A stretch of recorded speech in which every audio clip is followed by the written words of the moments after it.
भारतीय अधिवक्ता परिषद, RCI भारतीय पुनर्वास परिषद, राष्ट्रीय मूल्यांकन और प्रत्यायन परिषद NAAC NAC।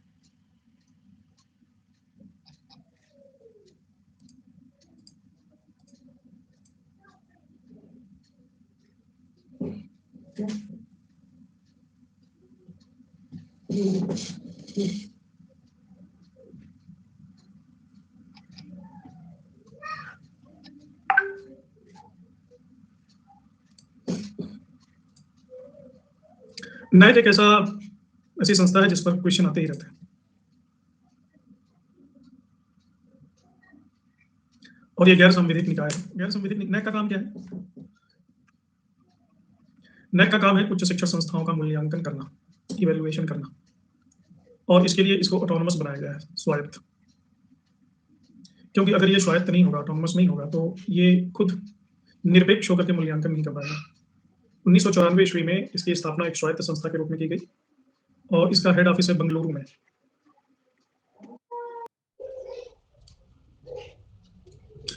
ये सारे PYQs हैं जो मैं पूछ रहा हूँ, जो क्वेश्चन आए हैं प्रीवियस ईयर क्वेश्चन पेपर्स। उच्च शिक्षा क्षेत्र से संबंधित नीति आयोग के त्रिवर्षीय कार्य एजेंडा के मदों की पहचान करें। नीति आयोग अभी बनाया गया है योजना आयोग की जगह। तो उच्च शिक्षा क्षेत्र में 3 साल का उसकी कार्य योजना क्या है? शीर्ष कॉलेजों की स्वायत्तता, ऑटोनॉमी ऑफ हायर कॉलेजेस,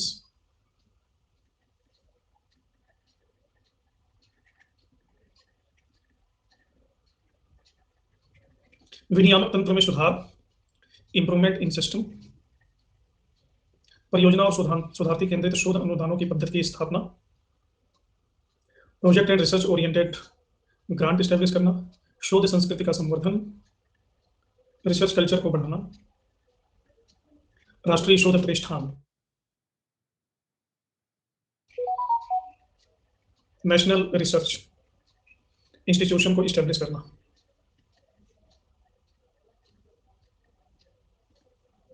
इनमें से नीति आयोग का त्रिवर्षीय कार्य एजेंडा क्या है?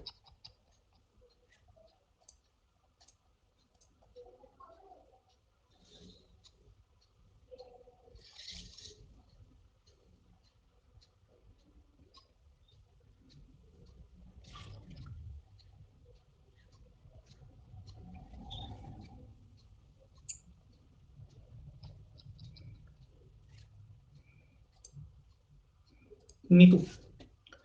नीति आयोग की स्थापना कब की गई, कोई बता सकता है? नीति आयोग की स्थापना की गई 1 जनवरी 2015 में। योजना आयोग को रिप्लेस किया गया।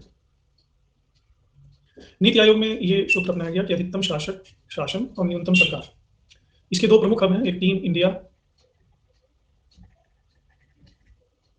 और दूसरा नॉलेज एंड इनोवेशन।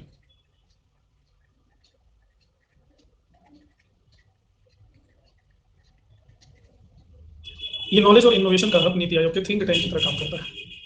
तो इन्होंने 3 दस्तावेज जारी किए थे, त्रिवर्षीय कार्य एजेंडा। इसमें शामिल है शीर्ष कॉलेजों को स्वायत्तता देना, ऑटोनॉमी देना। ऑटोनॉमी का मतलब होता है कि ये अपने निर्णय खुद ले सकें। विनियामक तंत्र में सुधार करना, परियोजना और शोधार्थी केंद्रित शोध अनुसंधानों की पद्धति की स्थापना करना। पुरातन काल में नालंदा विश्वविद्यालयों में निम्नलिखित में से कौन सी प्रवेश विधि प्रभावी थी? यानी एंट्रेंस का कौन सा सिस्टम था? एक तो entrance exam, interview, good educational record and debate.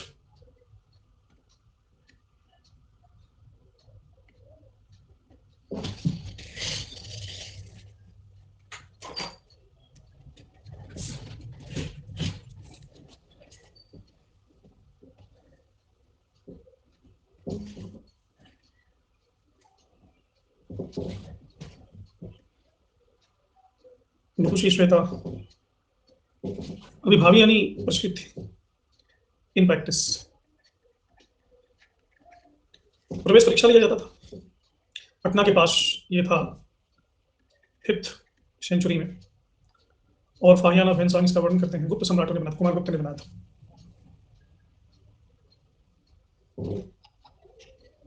तो इसमें प्रवेश के इच्छुक विद्यार्थियों की पंडितों के द्वारा प्रवेश परीक्षा ली जाती थी और एजुकेशन के लिए कोई फीस नहीं होती थी, यानी छात्रों का निवास, भोजन, वस्त्र, चिकित्सा सब फ्री था, और इसका भार राजा वहन करता था। बस शर्त यही थी कि एंट्रेंस एग्जाम को क्वालिफाई करना।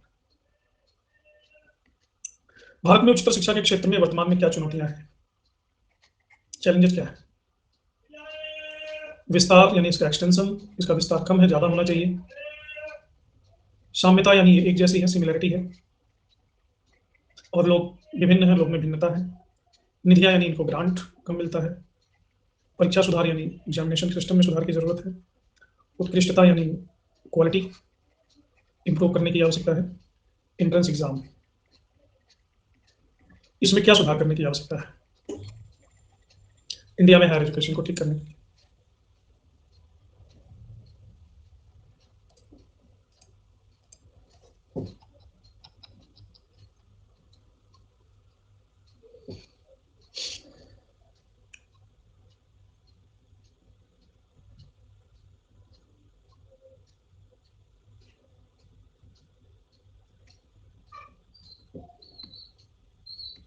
मानव संसाधन विकास मंत्रालय यानी MHRD, इसकी स्टैंडिंग कमेटी के प्रेसिडेंट हैं डॉक्टर सत्यनारायण जाटिया।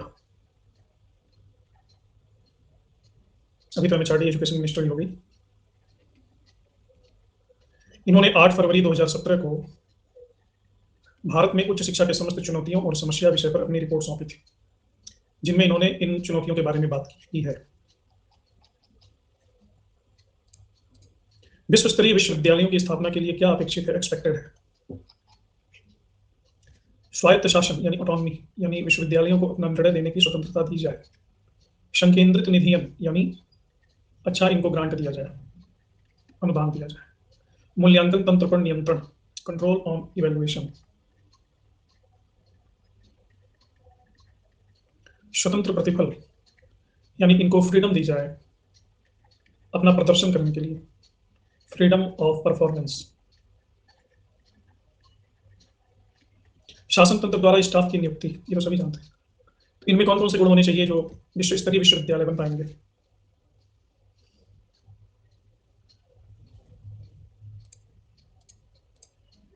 ये सब विचार करने की बात है।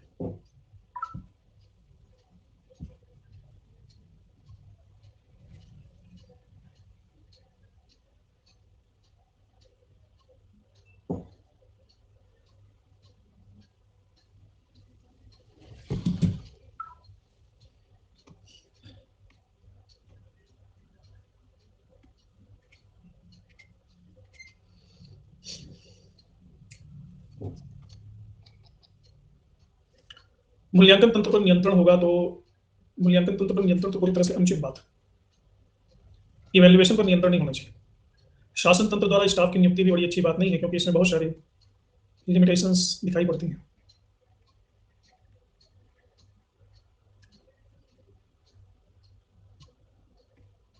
निम्नलिखित सूची में भारतीय शिक्षा की पारंपरिक प्रणाली के विशिष्ट लक्षण की पहचान कीजिए। सत्य का प्रत्यक्ष बोध साधन और साध्य के रूप में, विश्वास के आधार पर सब कुछ मानना, अधिगम के अपने तरीकों को विकसित करना, अधिगम यानी नॉलेज, निगमनात्मक और आगमनात्मक प्रक्रिया के साथ न्याय दर्शन का अनुसरण। निगमनात्मक का मतलब होता है डिडक्टिव, आगमनात्मक का मतलब होता है इंडक्टिव।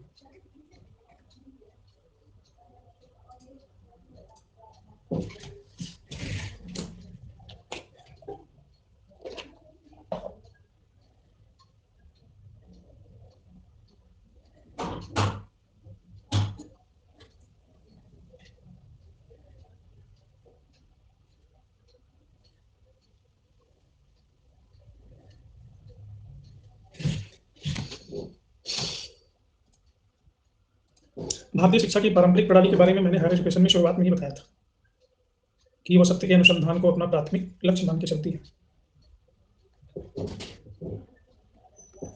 राष्ट्रीय मानक और गुणवत्ता सुनिश्चित करने की दृष्टि से निम्नलिखित में से किसमें एक राष्ट्र एक मानक को मंत्र के रूप में उल्लेख किया गया है? राष्ट्रीय शिक्षा नीति 1968, राष्ट्रीय शिक्षा नीति 1986, राष्ट्रीय कौशल विकास और उद्यमिता की नीति 2015, नीति आयोग त्रिवर्षीय कार्यक्रम सूची 2017 से 2018।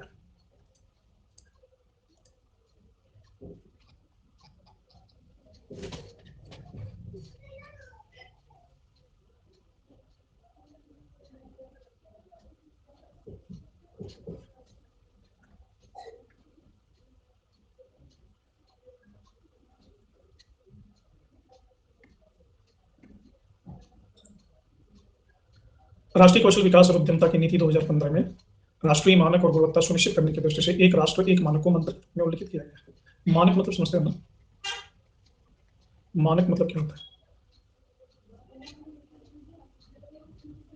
हाँ, स्टैंडर्ड। तो इस नीति यह नीति सफल कौशल रणनीति कुंजी के रूप में उद्यमिता को प्रोत्साहन देने के लिए प्रभावी योजना की जरूरत को स्वीकार करती है। कौशल विकास पर इसके पहले जो राष्ट्रीय नीति बनाई गई थी श्रम और रोजगार मंत्रालय द्वारा 2009 में, और नीतिगत प्रारूप को उभरते राष्ट्रीय और अंतर्राष्ट्रीय रुझान के अनुरूप बनाने के लिए 5 वर्ष बाद हर 5 वर्ष में समीक्षा का प्रावधान किया गया। मानक मतलब मनुष्य होता है।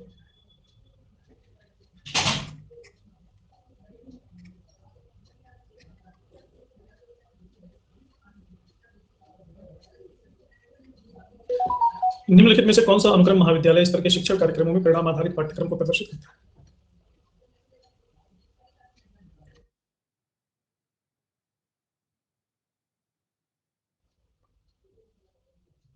विषय वस्तु शिक्षण अधिगम, अधिगम परिणाम और मूल्यांकन। अधिगम का अर्थ होता है लर्निंग।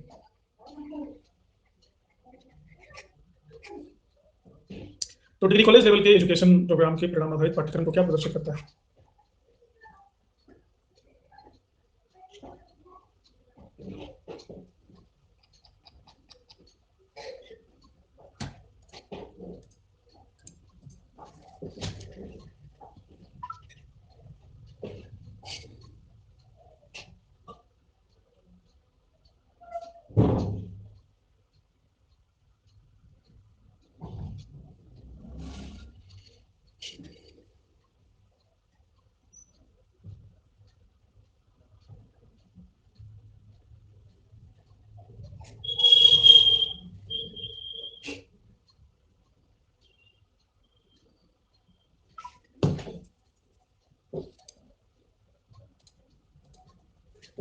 कौन सा अनुक्रम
किस रिजल्ट की अपेक्षा है?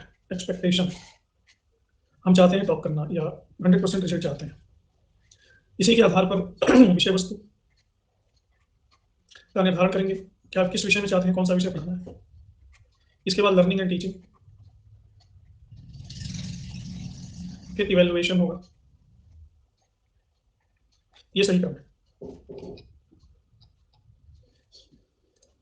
उच्च शिक्षा के संबंध में विश्व व्यापार संगठन की वार्ता में निम्नलिखित विषयों पर चर्चा की गई। शिक्षा निःशुल्क सेवा है, विकसित देशों में उत्साहपूर्ण सामाजिक सहमति, सिविल सोसाइटी को महत्वपूर्ण भूमिका प्रदान करना, व्यापार के रूप में शिक्षा, वस्तु के रूप में शिक्षा, उच्च शिक्षा में सरकारी क्षेत्र का निष्क्रमण।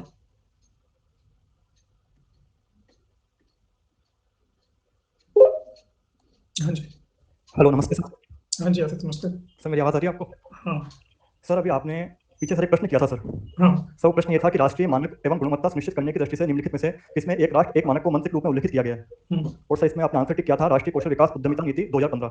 सर मेरा इस संदर्भ में क्वेश्चन ये कि सर जैसा कि सर कल आपने बताया था कि सर जो यूजी के कोर्स हैं अंडर ग्रेजुएट के नई शिक्षा नीति 2020 के तहत सर वो 3 साल के ना होकर 4 साल के होंगे।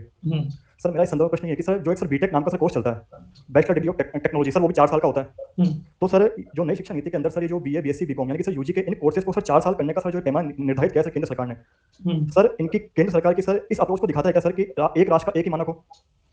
हाँ बिल्कुल, दरअसल ये जो निर्धारण किया गया है ये पहले से ही यही मॉडल चल रहा है इंटरनेशनल लेवल पे। आपको याद हो या नहीं याद होगा, 2014 तक दिल्ली विश्वविद्यालय में दिनेश सिंह नाम के कुलपति हुए थे। तो दिनेश सिंह ने वहां पर 4 ईयर के पाठ्यक्रम को लागू करने की कोशिश की थी, लेकिन बाद में जैसे ही सरकार बदली वैसे ही 4 ईयर का पाठ्यक्रम समाप्त कर दिया गया। एक्चुअली इसके पीछे सोच ये है कि भारत में जो लोग ग्रेजुएट करते हैं, और अब तो ग्लोबलाइजेशन का दौर है और आप देखेंगे कि विश्व के सभी प्रमुख संस्थाओं, चाहे एप्पल हो, गूगल हो, माइक्रोसॉफ्ट हो, भारतीय ही वहां पे काबिज है। तो ऐसे लोगों की संख्या बहुत बड़ी है जो भारत से विदेश की तरफ अपना रुख कर रहे हैं। तो वहां पे सबसे बड़ी बाधा आती है कि भारत का जो ढांचा है, शैक्षणिक ढांचा और इंटरनेशनल जो ढांचा है, इन दोनों में एक अंतर है। तो वहां पे मूल्यांकन में और परसेंटेज जोड़ने में या इनकी प्रतिभा क्या थी इसको निर्धारित करने में बड़ी दिक्कत आती है कि इनको किस आधार पर निर्धारित किया जाए। तो एक भारतीय जो ग्रेजुएट होकर के बाहर जाता है, खासकर ग्रेजुएशन लेवल पर, क्योंकि पोस्ट ग्रेजुएट और पीएचडी वगैरह सब सेम ही है, यहाँ का भी वहाँ का भी, लेकिन ग्रेजुएशन का वहाँ का स्तर अलग है, ग्रेजुएशन का क्लासिफिकेशन अलग है। तो इसको ठीक करने के लिए ये व्यवस्था कॉपी की गई है। दूसरी बात यह है कि ऐसा नहीं है कि ग्रेजुएशन 3 साल का होगा तो पहले साल कोई पढ़ा और किसी कारणवश दूसरे साल नहीं पढ़ पाया या किसी कारणवश तीसरे साल नहीं पढ़ पाया, तो ऐसा नहीं कि पहले साल जो पढ़ा वो फ्यूटाइल हो गया, ऐसा तो नहीं। पहले साल में भी उसने ज्ञान अर्जित तो किया था, बीमार पड़ गया या अन्य कोई कारण हो गया तो क्या 1 साल व्यर्थ हो जाएगा? ये बिल्कुल इलॉजिकल है। दूसरे साल भी अगर नहीं पढ़ा, जो पुरानी व्यवस्था थी उसमें 3 साल का उसका सर्टिफिकेट होना आवश्यक है, नहीं तो उसको ग्रेजुएट नहीं माना जाएगा। तो क्या पहले साल और दूसरे साल आप कुछ नहीं पढ़ाते हो, ज्ञान में इजाफा नहीं होता है? तो इसलिए इसको 4 साल का इसलिए कर दिया गया। चौथा साल आप देखेंगे कि इसमें रिसर्च एप्टीट्यूड डाला गया है, शोध। तो 4 साल कर दिया गया ताकि हर स्तर पर इसको जितना इसको नॉलेज हुआ हो वो सर्टिफिकेट ले सके और कोई भी साल इसका लैप्स ना हो, कोई भी साल इसका लैप्स ना हो। तो शिक्षा को रिवोल्यूशनाइज करना बहुत ही जरूरी है, क्योंकि भारत आने वाले 50 सालों में या 25 सालों में अगर शिक्षा को बहुत ही ज्यादा मतलब एक कहते हैं शॉक ट्रीटमेंट से नहीं गुजारा गया, आमूलचूल रूपांतरण नहीं किया गया, शॉक थेरेपी नहीं दी गई, तो भारत अपनी शिक्षा व्यवस्था के कारण ही पीछे रह जाएगा। उसका कारण यह है कि हमारा शिक्षा जो है वो बिल्कुल भी हेरिटेज नहीं है। मतलब वो प्राचीन भारतीय मूल्यों पर आधारित तो हो सकता है, लेकिन जो व्यवस्था है वो व्यवस्था पूरी तरह से कॉलोनियल है, अंग्रेजों ने दिया है और अंग्रेज तो चले गए, लेकिन व्यवस्था भी चल रही है, शैक्षणिक व्यवस्था भी चल रही है। अब शैक्षणिक व्यवस्था मात्र शैक्षणिक व्यवस्था नहीं है, ये हमारी मानसिकता भी, हमारा मानस इससे निर्मित होता है। मानस ही सिर्फ निर्मित नहीं होता है, हमारा जीवन भी इससे निर्मित होता है। सिर्फ जीवन ही नहीं निर्मित होता है, हमारे संस्कार, हमारा समाज, हमारी संस्कृतियाँ, हमारा आने वाली पीढ़ियाँ, हर चीज इस शिक्षा व्यवस्था पर ही टिकी हुई है। तो ये गवर्नमेंट ने एक सराहनीय कार्य किया है, शिक्षा व्यवस्था को उन्होंने रूपांतरित करने की कोशिश की। समझ गए? सर मेरा एक क्वेश्चन और है सर। सर जैसा कि अभी आपने बताया था सर कि जो सर 1 साल से लेकर सर जो 4 साल तक का सर नई शिक्षा नीति के तहत सर कार्यक्रम किया गया यूजी का, सर मेरा इस संदर्भ में प्रश्न ये है कि सर जो आपने एक बार अपनी पीएचडी क्लास में बताया था सर कि पीएचडी को सर किसी कारणवश अभ्यर्थी को बीच में छोड़ने का सर मौका दिया जाता है, मतलब वो सर कर सकता है, बाकी सर बाद में अगर सर वो चाहे तो उसको कंटिन्यू कर सकता है सर। तो सर कहीं ना कहीं ये जो सर अप्रोच आई है सर नई शिक्षा नीति 2020 के अंदर की लगातार 3 साल का यूजी ना करके आप बीच में छोड़ सकते हो किसी भी साल में किसी कारणवश, कहीं ना कहीं सर ये उस फैक्टर को भी सर अपने में लिए हुए क्या आगे शिक्षा को?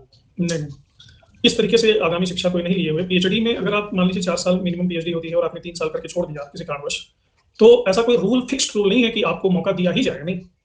ये यूनिवर्सिटी बाय वर्च्यू यूनिवर्सिटी, कुछ यूनिवर्सिटीज हैं जैसे जेएनयू है, DU है, वो ऐसा करती हैं। ऐसा कोई आप इस पे आपका दावा नहीं बनता कि मैंने छोड़ दिया था, मुझे नहीं।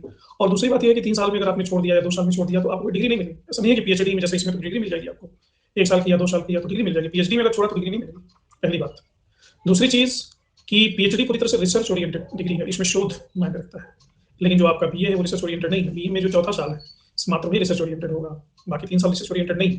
तो पीएचडी में कौशल विकास नहीं किया जा रहा है, यहाँ पे कौशल विकास किया जा रहा है। तो चूंकि रिसर्च ओरिएंटेड चौथे साल में बनाया जा रहा है इसलिए ये उपयुक्त है और यहाँ पर पूरी की पूरी तरह रिसर्च ही कराया जा रहा है। तो कहा जा सकता है कि पीएचडी तक जाने का एक रास्ता निर्मित किया जा रहा है, लेकिन ये जो 3 साल 4 साल का फंडा है ये यहाँ पे ये मॉडल नहीं है। पीएचडी आप बीच में छोड़ करके क्लेम नहीं कर सकते। इसमें बीच में छोड़ करके आप लाभान्वित तो हैं, 2 साल आपने कर लिया, तो 2 साल में छोड़ दिया तो आपको सर्टिफिकेट तो मिलेगा, लेकिन पीएचडी लेवल पे सर्टिफिकेट नहीं मिलेगा। समझिए? और किसी का कोई प्रश्न है? तो इसमें बताइए, विश्व व्यापार संगठन किन विषयों पर चर्चा की गई है? शिक्षा निःशुल्क सेवा है, विकसित देशों में उत्साहपूर्ण सामाजिक सहमति, सिविल सोसाइटी को महत्वपूर्ण भूमिका प्रदान करना, व्यापार के रूप में शिक्षा वस्तु।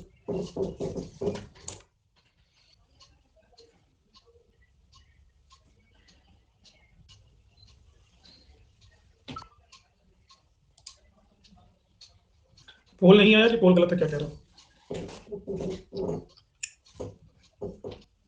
ये क्या हो रहा है?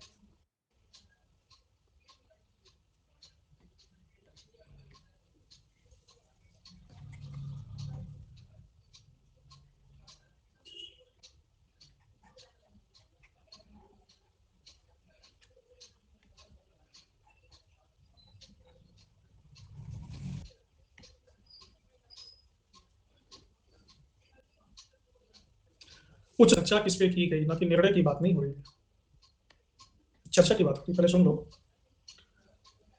शिक्षा निःशुल्क सेवा है, ये विश्व व्यापार संगठन सेवा की बात नहीं करेगा। व्यापार के रूप में शिक्षा, शिक्षा को एक व्यवसाय के रूप में मान करके ही बात हुई। सिविल सोसाइटी को महत्वपूर्ण भूमिका प्रदान करना, सिविल सोसाइटी यानी नागरिक समाज, जो सामाजिक ताने बाने में रचे बसे लोग हैं, उनको शिक्षा से क्यों न जोड़ा जाए, इसकी बात हुई। और उच्च शिक्षा में सरकारी क्षेत्र का निष्क्रमण, यानी गवर्नमेंट को हायर एजुकेशन को छोड़ देना चाहिए। इसमें गवर्नमेंट का प्रभाव नहीं होना चाहिए हायर एजुकेशन में। गवर्नमेंट का प्रभाव होगा तो एक निरपेक्ष विचार कैसे विकसित होगा। शिक्षा एक कमोडिटी नहीं है, शिक्षा एक प्रक्रिया है, शिक्षा एक वस्तु नहीं है, इसलिए नहीं होगा। और विकसित देशों में उत्साहपूर्ण सामाजिक सहमति, विकसित देशों में उत्साहपूर्ण सामाजिक सहमति कभी नहीं होती है।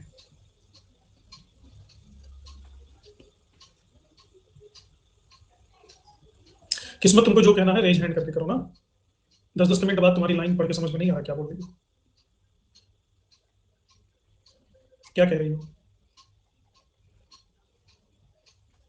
कोई भी दुविधा हो आप रेज हैंड कर सकते हैं। हाँ बताइए। अपना राम जी। सर, एक तो ये ऑप्शन में अगर सी होता तो पहले सी होता तब डी होता सर। मुझे लगा सर, मैंने जो पढ़ा था सर उसमें वस्तु के रूप में शिक्षा रखा गया था सर, इसलिए मुझे लगा था कि हाँ ई होगा सर। अच्छा अच्छा, ये पहले बात वाला चक्कर है। पहले बाद वाला भी है सर, लेकिन मैंने जो डब्ल्यू वाला बात पढ़ी थी तो उसमें वस्तु के रूप में शिक्षा था सर। तुम सही कह रहे हो, ये एक्चुअली सी नहीं है, ये ई है। यही मैं आपसे पूछ रही हूँ सर कि सी की जगह ई होना चाहिए। हाँ ये सही, शिक्षा एक वस्तु के रूप में ही बात है, बिल्कुल सही है। हाँ ये चीज तो जो भी पूछना हो ना तो रेज हैंड कर लिया करो, डी ई और एफ। ठीक है, ठीक बात है, बिल्कुल सही। शिक्षा को व्यापार के रूप में डिस्कस किया गया है कि शिक्षा को एक व्यापार के रूप में या शिक्षा को एक वस्तु के रूप में, और सरकार का इस पर कंट्रोल ना हो। D E and F.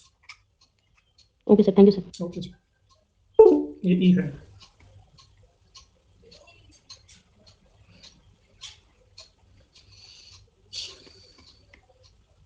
हिफा, higher education financial authority, HEFA की स्थापना के पीछे भारतीय सरकार का उद्देश्य वित्तीय सहायता प्रदान करना है। किसको? देश के प्रमुख संस्थानों की अवसंरचना में सुधार हेतु, संकाय की शोध परियोजना हेतु, भारतीय और विदेशी विश्वविद्यालयों के बीच शोध सहयोग हेतु, भारतीय संस्थानों और उद्योग के बीच शोध सहयोग हेतु।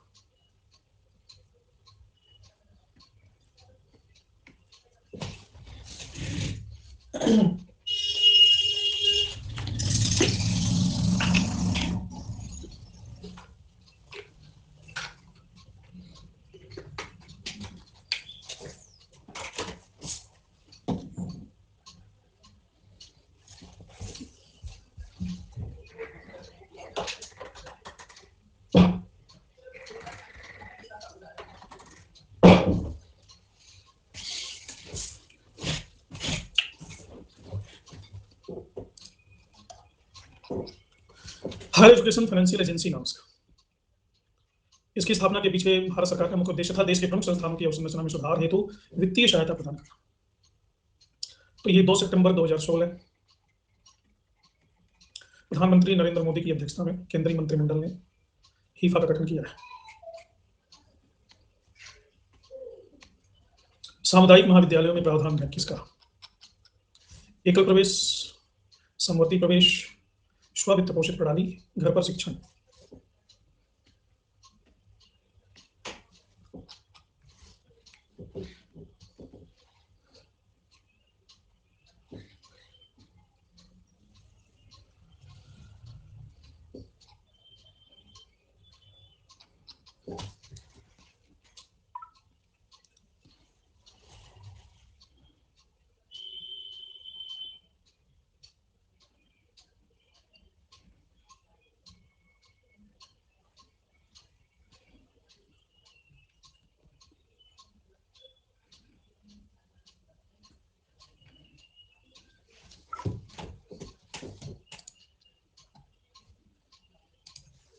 सामुदायिक महाविद्यालय का मतलब होता है community higher education, community degree college.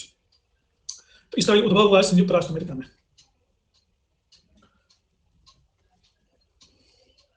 इसका उद्देश्य था कि ग्रामीण क्षेत्र, दूर दराज के लोग क्वालिटी एजुकेशन कैसे लें, इसकी सुविधा उपलब्ध करवाना। तो इन डिग्री कॉलेजेस में प्रवेश की प्रक्रिया होती है यूनिफॉर्म, समवर्ती, और अभी ग्लोबलाइजेशन का टाइम है, दुनिया ग्लोबल विलेज बन चुकी है। लिबरलाइजेशन, आईटी इतना स्ट्रांग हो चुका है, इंफॉर्मेशन एंड कम्युनिकेशन टेक्नोलॉजी। तो इसमें जरूरी है कि सभी को क्वालिटी एजुकेशन उपलब्ध कराया जाए ताकि प्रतिस्पर्धात्मक रोजगार उपलब्ध हो सके। Competitive employment. इसमें जो ऑप्शन है आपका, एकल प्रवेश का मतलब ये होता है कि सामुदायिक महाविद्यालयों में उन्हीं लोगों को प्रवेश दिया जाए जो इसके योग्य हो, इसके एलिजिबल हो। समवर्ती प्रवेश का अर्थ ये होता है कि किसी भी उम्र के लोग या किसी भी बैकग्राउंड के लोग इसमें प्रवेश पा सकते हैं जो सीखने की आकांक्षा रखते हैं। स्ववित्त पोषित प्रणाली का मतलब ये होता है कि सेल्फ फाइनेंस, यानी ये फीस लेंगे और उस फीस से ये अपना सिस्टम चलाएंगे। घर पर शिक्षण का मतलब होता है कि घर पे ही पढ़ाई करेंगे, घर पे ही पढ़ाया जाएगा इनको। भारतीय परिप्रेक्ष्य में निम्नलिखित में से कौन सा कथन सही है? स्वायत्त महाविद्यालय विश्वविद्यालयों से स्वतंत्र होकर के उपाधियां प्रदान कर सकते हैं। स्वायत्त यानी ऑटोनमस, इसको मैं बार बार बताता रहा हूं। स्वायत्त महाविद्यालय विश्वविद्यालयों से स्वतंत्र होकर केवल स्नातक उपाधियां प्रदान कर सकते हैं, ओनली ग्रेजुएट। स्वायत्त महाविद्यालय द्वारा डॉक्टरेट उपाधियों की अतिरिक्त अन्य सभी उपाधियां और डिप्लोमा प्रदान किए जा सकते हैं। चाहे कोई भी उपाधि या डिप्लोमा हो, स्वायत्त महाविद्यालय इसे अपने नाम के अंतर्गत प्रदान कर सकते हैं, परंतु मुहर संबद्ध विश्वविद्यालय की होगी।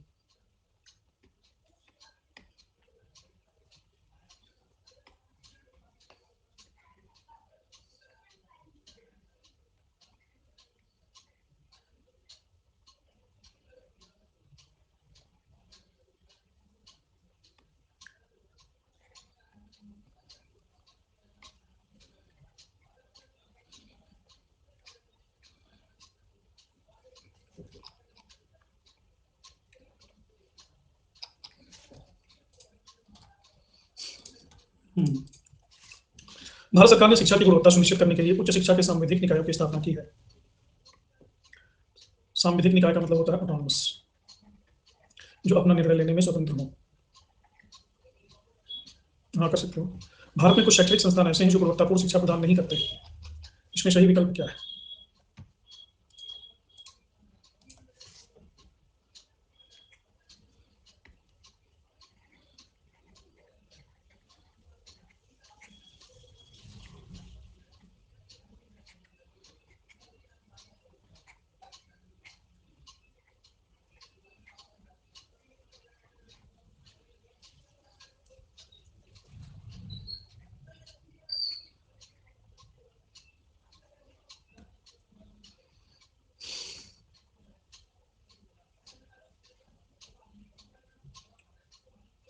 ऑप्शन बी इसलिए नहीं होगा क्योंकि तर्क कथन की व्याख्या कर रहा है। भारत सरकार ने शिक्षा की गुणवत्ता सुनिश्चित करने के लिए उच्च शिक्षा के ऑटोनमस बॉडीज की स्थापना की। क्यों की है? गुणवत्ता सुनिश्चित करने की आवश्यकता क्यों पड़ी? क्योंकि भारत में कुछ शैक्षणिक संस्थान ऐसे हैं जो गुणवत्तापूर्ण शिक्षा प्रदान नहीं करते, इसलिए आवश्यकता पड़ी।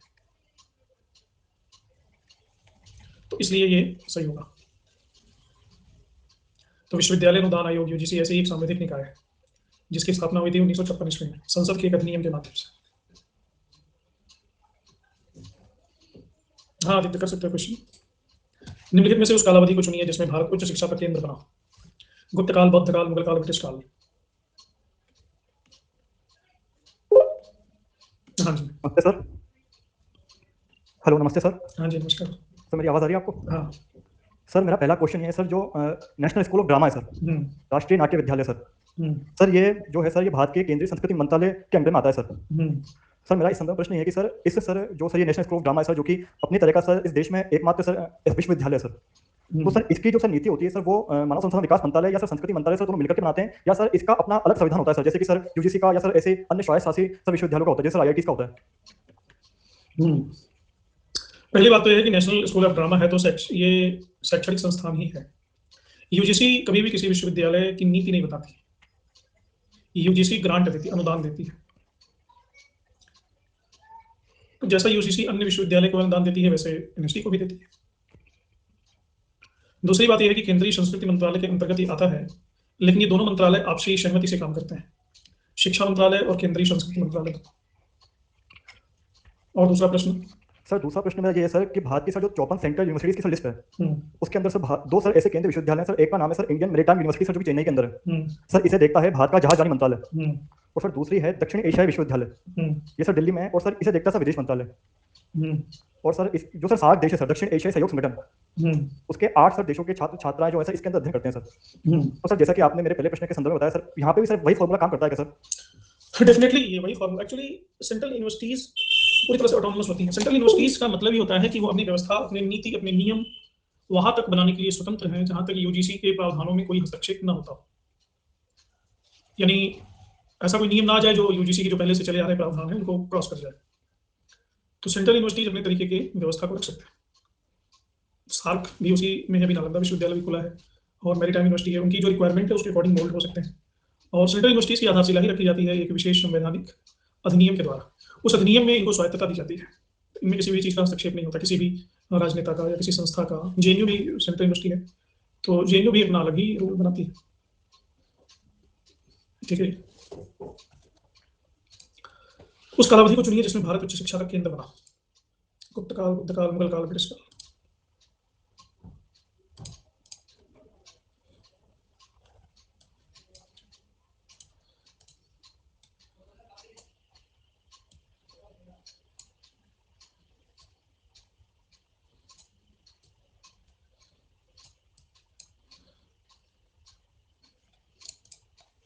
गुप्त काल में ही बहुत सारे विश्वविद्यालयों की स्थापना हुई ना, नालंदा, विक्रमशिला।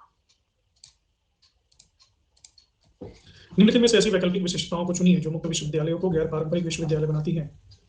शिक्षण और ज्ञानार्जन के नवाचारी तरीके, प्रवेश पाठ्यक्रम और मूल्यांकन के नवाचारी तरीके। नवाचारी का मतलब होता है इनोवेटिव।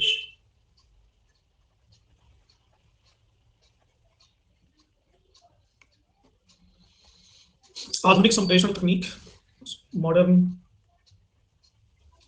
Communication technique. शिक्षकों का मित्रवत व्यवहार, फ्रेंडली कंडक्ट ऑफ टीचर्स।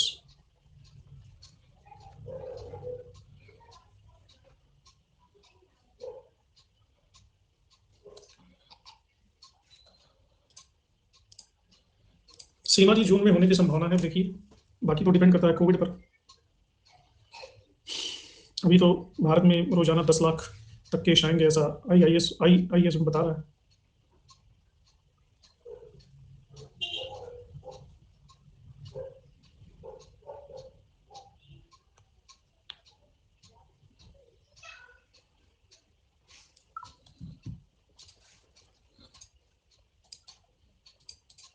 स्वतंत्रता पूर्व काल में निम्नलिखित में से किसने विश्वविद्यालय शिक्षा आयोग गठित करने हेतु सबसे पहले पहल की थी?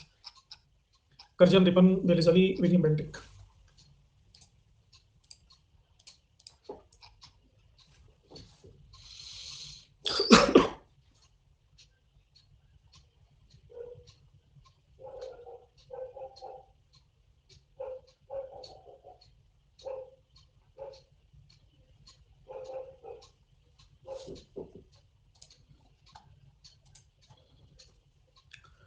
स्वतंत्रता पूर्व काल में 1902 में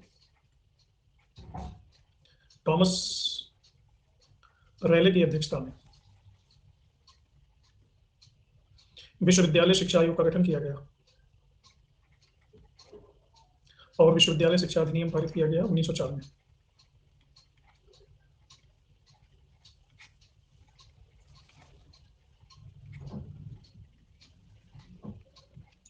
तो ये लॉर्ड कर्जन के कार्यकाल में ही किया गया। निम्नलिखित शिक्षा आयोगों के समूहों में से कौन सा समूह इनके गठन के कार्यक्रम के अनुसार है? कोठारी, मुदलियार, राधाकृष्णन।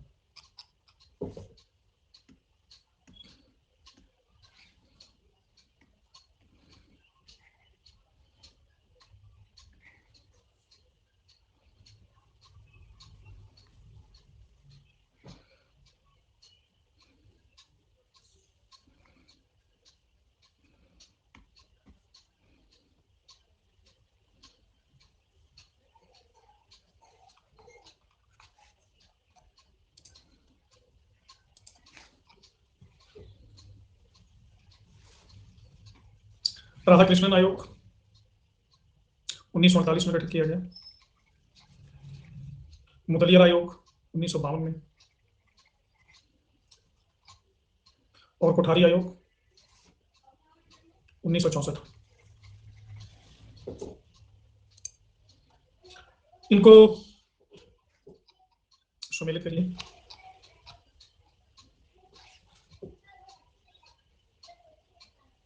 लेकिन ये वर्ल्ड इसको छोड़ दो, स्किप करो, अभी ये सिलेबस में नहीं है। भारत में प्राच्य अधिगम संस्थानों का चयन कीजिए। प्राच्य अधिगम यानी जो भारतीय शिक्षा संस्थान हुआ करते थे। Asiatic society, Madras Sanskrit college, Tezpur विश्वविद्यालय, मिथिक सोसाइटी।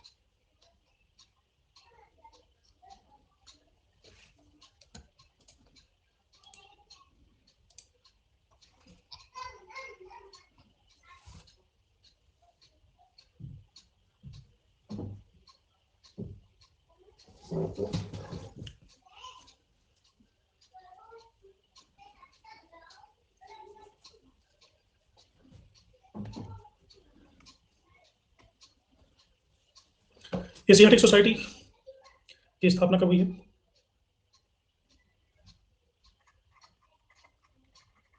15 जनवरी 1774 ईस्वी विलियम जोन्स ने की थी कोलकाता में। मद्रास संस्कृत कॉलेज की स्थापना हुई है 1906 ईस्वी में कृष्णा स्वामी अयंगर के द्वारा।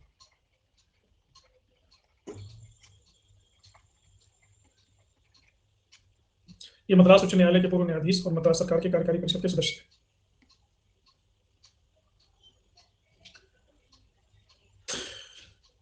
मिथिक सोसाइटी बेंगलुरु की एक संस्था है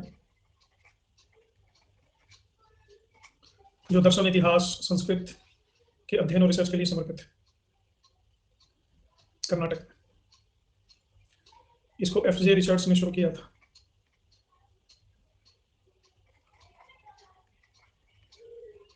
उन्नीस सौ 9 में।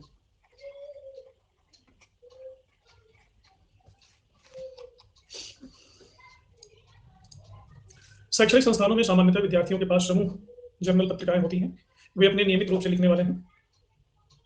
निम्नलिखित में से कौन कथन सही है जो जर्नल निकालने के लिए अनौपचारिक मूल्यांकन की पद्धति के रूप में होते हैं? यह एक ऐसा उपकरण होता है जो विद्यार्थियों को अपने विचार और अभिमत प्रकट करने का अवसर प्रदान करता है। अभी तक उन्होंने क्या सीखा उसे प्रदर्शित करने का यह एक अवसर है। दबाव से उबारने का एक तरीका है। यह प्राधिकारी से अपने विवादों को सुलझाने का उपकरण है।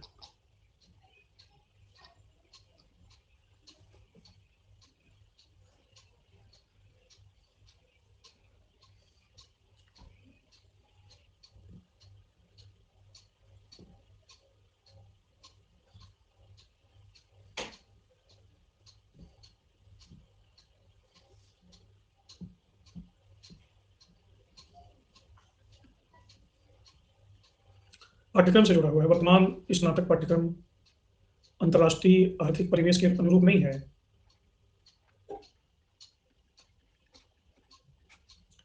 बल्कि परंपरावादी है।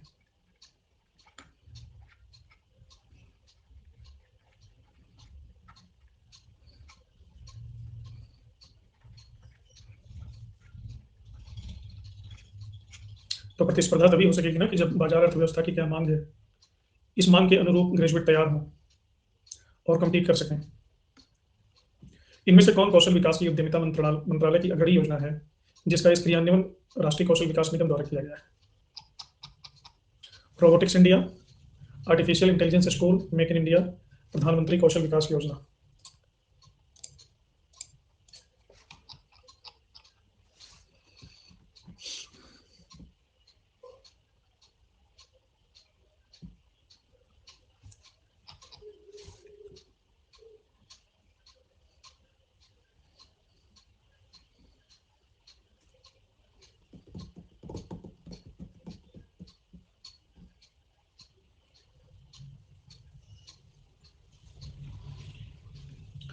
इस योजना का उद्देश्य है प्रधानमंत्री कौशल विकास योजना का श्रमिकों को व्यवस्थित तरीके से प्रशिक्षित करना,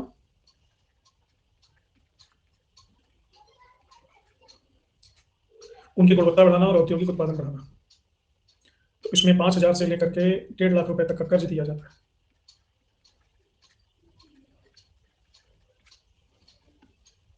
निम्न में से कौन राष्ट्रीय कौशल अर्हता ढांचे से संबंधित है? क्षमता आधारित ढांचा, प्रौद्योगिकी आधारित ढांचा, आर्थिक विकास आधारित ढांचा, मूल्यांकन आधारित ढांचा।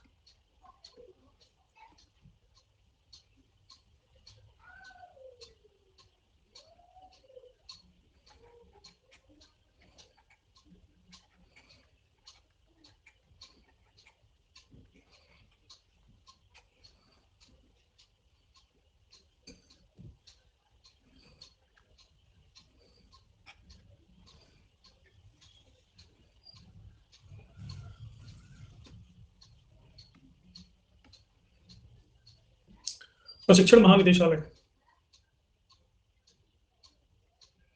श्रम मंत्रालय के अंतर्गत एक संगठन है जो राष्ट्रीय स्तर पर व्यावसायिक प्रशिक्षण करवाता है और उसी के अंतर्गत आता है क्षमता आधारित ढांचा। निम्नलिखित में से किसने प्रत्येक राज्य में राज्य उच्च शिक्षा परिषद की स्थापना की सिफारिश की थी? प्राक्कलन समिति की रिपोर्ट, यूजीसी शिक्षा मंत्रालय की समीक्षा समिति, राष्ट्रीय शिक्षा नीति और यूजीसी समिति की रिपोर्ट।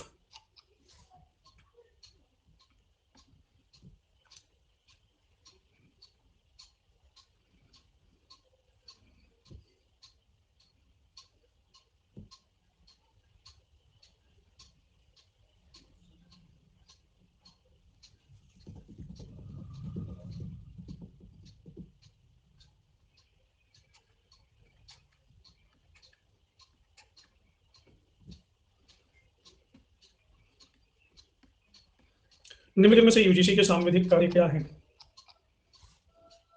विश्वविद्यालय में शिक्षक संकाय की नियुक्ति करना, विश्वविद्यालयों में परीक्षा आयोजन को नियंत्रित करना, विश्वविद्यालयों में शिक्षण और शोध के स्तर का निर्धारण करना और उसे बनाए रखना, विश्वविद्यालय पाठ्यक्रम के लिए पाठ्यचर्या का निर्माण करना।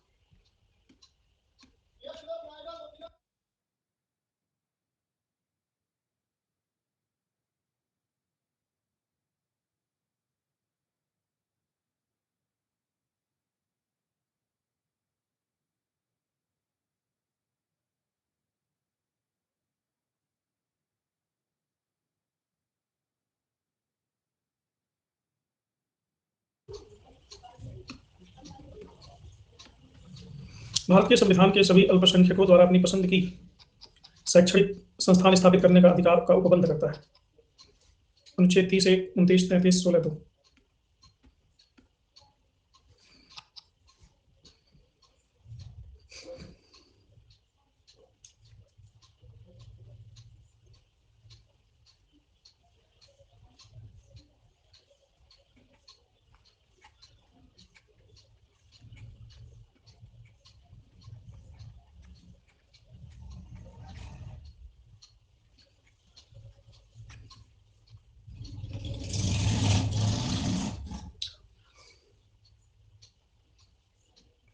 भारत का संविधान सभी अल्पसंख्यकों द्वारा अपनी पसंद की शैक्षणिक संस्थान स्थापित करने का अधिकार अनुच्छेद 30(1) में उपलब्ध कराता है। अनुच्छेद 29 के अनुसार संस्कृति और शिक्षा संबंधी अधिकार के अंतर्गत अल्पसंख्यक वर्गों के हित का संरक्षण। अनुच्छेद 33 प्रवेश से वंचित नहीं किया जा सकता है।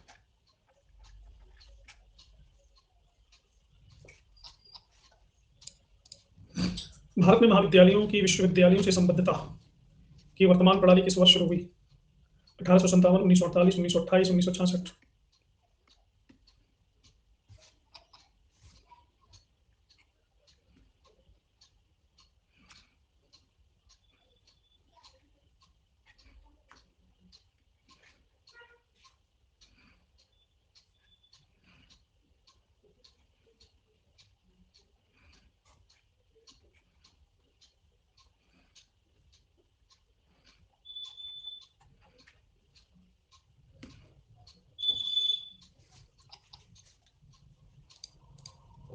कौन सा विश्वविद्यालय 1857 के दौरान स्थापित होने वाले पहले 3 विश्वविद्यालयों में नहीं? कलकत्ता, मुंबई, दिल्ली, मद्रास।